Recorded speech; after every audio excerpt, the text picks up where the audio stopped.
Okay, let's take a look at this week. Assignment three. So this is brand new. I've never used this before, and this article, and so it'll be very interesting to see how you guys sort of respond to it. The reason I'm using this is that inevitably I'm going to have several of you that are going to be more social entrepreneurs, or as you read this, you'll discover there's a possibility that maybe it might make sense for you to be a nonprofit versus a profit. And even though the distinction is sometimes it's really, really blurred. And I didn't think it was as blurred until I saw this article and read this article. And so there was a couple graphs here that really just struck me as like, I want to bring them up. Here's the thing that really got me was, you know, is the market that you're going after, is it large, growing, and competitive, right? If so, then you probably should consider being a for-profit.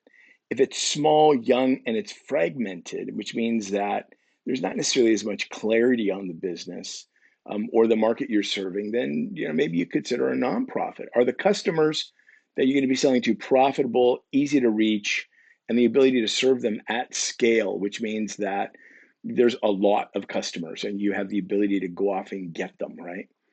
Or is the service that you're proposing to offer, it's not profitable, and it's going to require subsidies. So let me give you an example.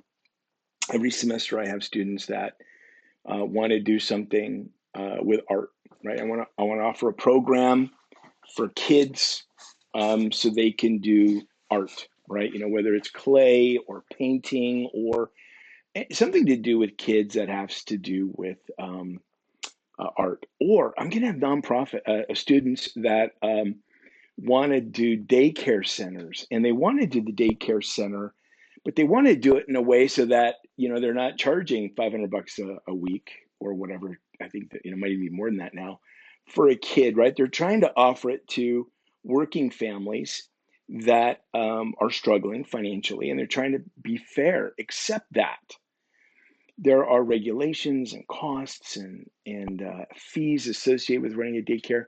And so it might be difficult to just sort of say, I'm just not going to make as much money.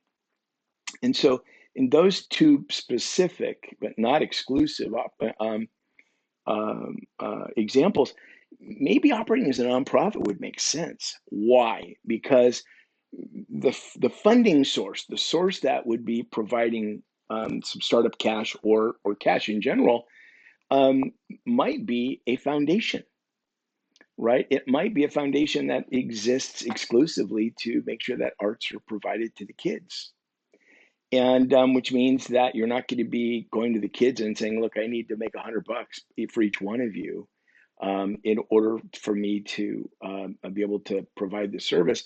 It might be you might be able to offer it for free. And why? Because you're going to be getting the money from somebody else. And so you may want to really think through, the type of business that you think, or at least the structure, right? And in some cases, it might make sense to be a nonprofit. If you're going to have a mobile auto repair, or you're going to do carpet installation or construction or that sort of thing, you're probably going to be leaning in the for-profit direction, right?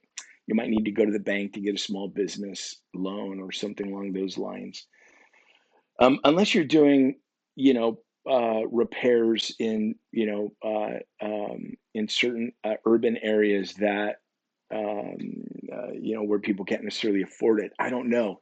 But, this article really struck me as being important, and which is why I introduced it. In it, the writers, the authors, they give a couple of examples where one type of business was used versus another, and they take a broader view. This is they're looking at some stuff that's also international, but that's irrelevant for you. I think it's really trying to understand, these questions here, right? Who's your customer?